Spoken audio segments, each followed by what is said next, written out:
বাংলাদেশে চলছে হলো গাড়ির রেসের প্রতিযোগিতা। কারণ প্রতিনিয়তই চলছে দুর্ঘটনা, মারাত্মক লেভেলের দুর্ঘটনা।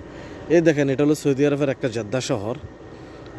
গ্রাম বলবো না বা শহরও বলবো না, মানে ইয়াতে আছে, মিডিলে আছে। তাহলে আপনি দেখেন এখানে একটা প্রচুর গাড়ি, ঠিক আছে, প্রচুর গাড়ি। তাহলে গাড়িগুলো চলে না কেন? তাদের একটা লিমিটেশন আছে।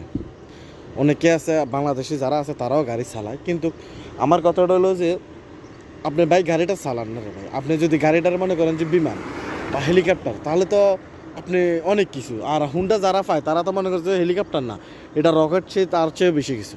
কারণ 2 দিন আগে সম্ভবত না জানি গতকালকে সিলেটের একজন শিল্পী ফাগল মামুন না জানি ফাগল কি জানি, উনি মারা গেছে। একটা খুবই ভালো একটা ফেমাস শিল্পী, সে মারা গেছে। তাহলে আপনি চিন্তা করেন, 1 সেকেন্ডের নাই ভরসা। তাহলে তার মানে আপনি অনেক যুগ দিয়ে কথা বলেন, অনেক যুগ দিয়ে গাড়ি